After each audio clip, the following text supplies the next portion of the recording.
নমস্কার সবাইকে, কেয়া সংসারে সবাইকে স্বাগত জানাই। রবিবার সকালে কি বানাবো ভাবতে ভাবতে হাতে পড়লো এই ধোকলার প্রিমিক্সটা।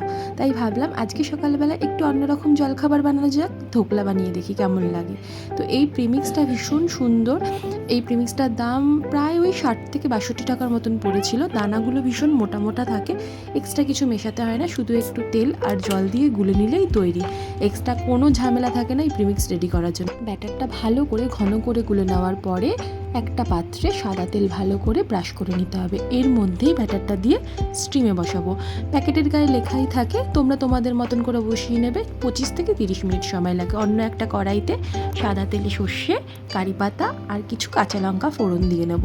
এখানে একটা চাটনি রেডি করব। চাটনিটা এটা জাস্ট অল্পই ভাজা ভাজা হয়ে গেলে জল দেব, নুন আর একটু চিনি দেবো, আর নামানোর আগে লেবুর রস। ব্যাস হয়ে গেছে আমার ধোকলা ভাপানো। দেখি কেমন হয়েছে, বেশ সফট হয়েছে কিন্তু। এবার এটাকে তোমাদের ইচ্ছে মতন কেটে নেবে, কেটে নিয়ে এই চাটনিটা যেটা বানিয়েছিলে তার মধ্যে মিশিয়ে নিয়ে ব্যাস পরিবেশন করো। রেডি হয়ে গেলে ধোকলা। তোমাদের কার কার ধোকলা ভালো লাগে জানিও কিন্তু কমেন্টে।